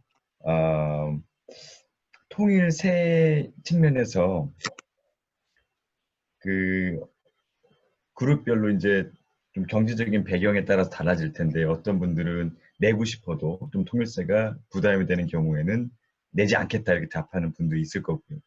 그리고 어떤 분들은 뭐 내고 싶은 생각이 없는데 너무 좀 금액이 액수가 낮으면 뭐 기꺼이 내겠다 이렇게 하는 그룹들도 있을 것 같아서, 그런 그 그룹들을 얼마 정도로 했을 때, 또 얼마로 나눴을 때 이렇게 해서 그룹을 좀 나눠서 그것도 됐으면 좋겠다는 생각이 좀 했었고요. 그리고 통일 교육에 대한 그 수강에 대해서도 이제 아까 그 지표로 잡으셨던 것 같이 그 변수로 잡으셨던 것 같은데요. 통일 교육도 많은 분들이 이제 원하는 분들이 많이 있고, 그리고 원하지 않는 분들도 계신 것 같은데, 통일 교육을 어떤 식에서 뭐 학교에서 한다든지 아니면은 사회적인 캠페인을 통해서 한다든지 그런 거에 따라서도 아마 뭐 호응도가 좀 갈리지 않을까. 특히 이제 학생들 같은 경우에는 학교에서 하는 것과 학교 밖에서 하는 것과 아니면은 뭐 소셜 미디어, SNS에서 하는 것과 이런 게 좀 달라질 것 같다는 생각도 들었습니다. 그래서 그런 것들도 조금 디테일 있는 거를 주신다면은 아주 좋은 그런 모델이 나와서 좀 좋은 결과가 보여질 것 같아서 그런 말씀도 드리고 싶고요. 그리고 아주 잠재력이 높은 논문 연구라는 거를 말씀을 드리고 저는 간단하게 마무리를 하겠습니다. 감사합니다. 예, 박사님 수고하셨습니다. 뭐 저도 간단하게 말씀을 드리자라고 하면요. 먼저 현재 그 구성에서 분석 방법을 회귀 분석을 선택을 해주셨는데, 만약에 지금 이게 그 종속 변수가 척도잖아요. 1에서 5까지. 그렇다라고 하면은 뭐 회귀 분석을 사용하는 것보다는 사실상 순서형 로지스틱을 사용하시는 게 조금 더 맞는 것 같다는 생각이 듭니다. 그리고 그 연구 주제를 조금 더 만약에 명확히 한다라고 하면 좀 특정적인 측면에서 제안을 드리는 건데, 차라리 그 통일에 대한 긍부정을 종속으로 하고 이항 로짓을 이용해서 나머지를 독립변수로 돌리면 그 통일에 대한 인식이라는 주제를 좀 더 명확하게 조금 확보할 수 있지 않을까, 결론을 통해서 라는 생각이 듭니다. 만약에 현재 방향을 좀 유지하시고자 하면 통일 정책의 효과성 영향 요인 연구 뭐 이 정도로 가시면은 조금 나을 수 있지 않을까라는 생각이 개인적으로는 좀 들었거든요. 나머지 내용들은 우리 토론해주신 박 교수님하고 홍 박사님 의견에 동의를 하는 바이고요. 일단 저도 이 정도 좀 말씀을 드리겠고요. 뭐 마지막으로 그 저희 토론자님들께서 말씀하신 사항에 대해서 좀 덧붙여서 하실 말씀 있으시면 해주세요.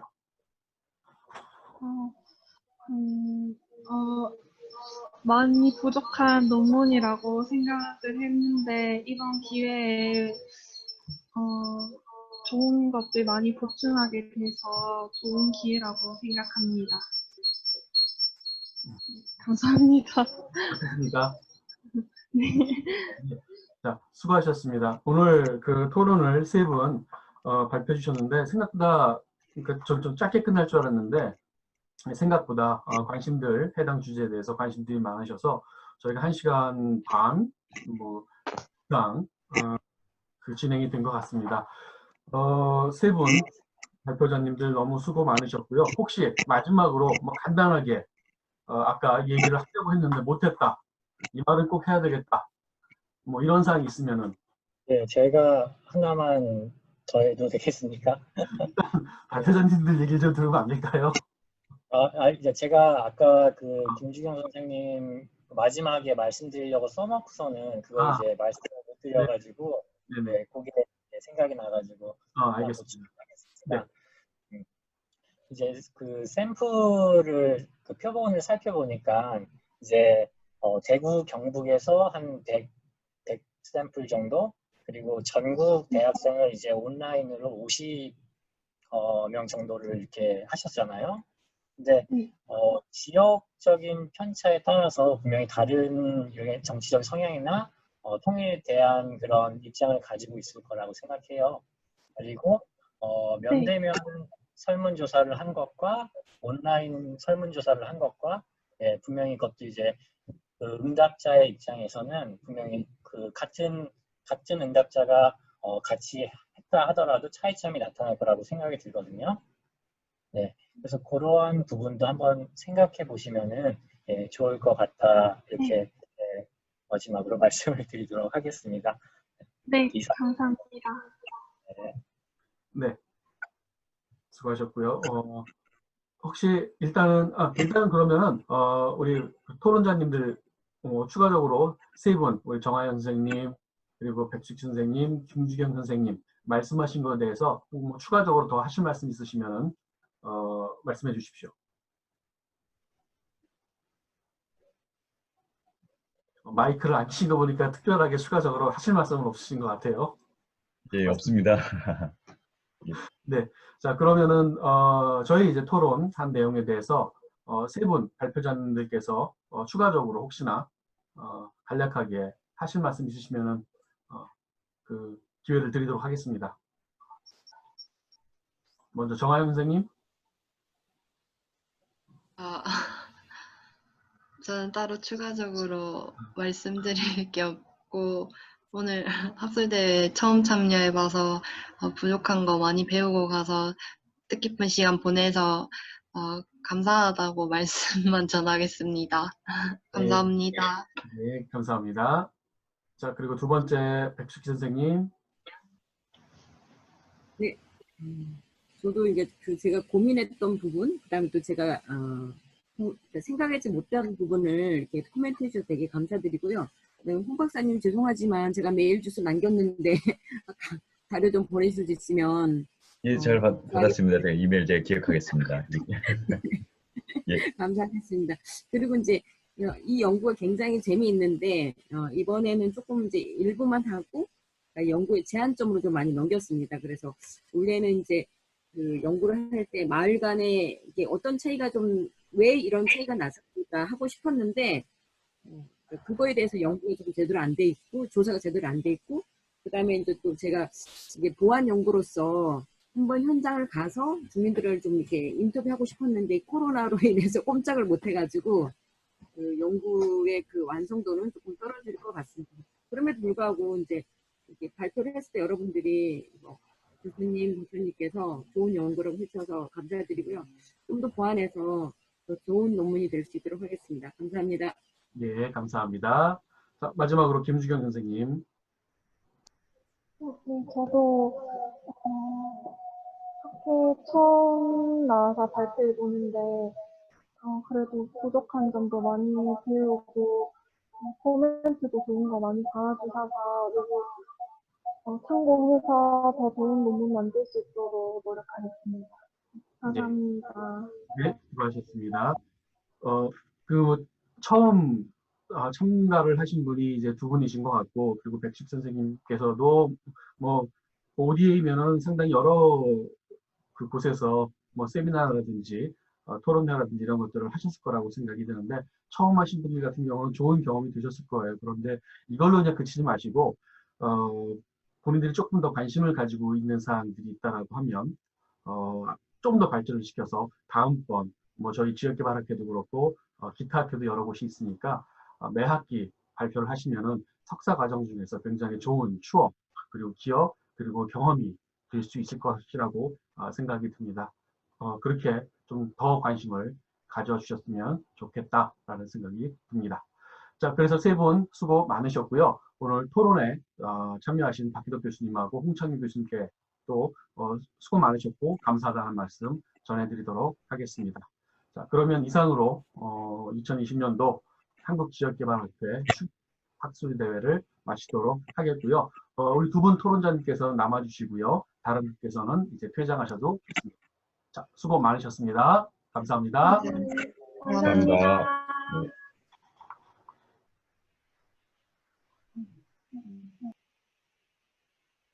자, 그럼 일단 수고 제가 많으셨습니다. 수고 많으셨습니다. 기록을 중지하겠습니다.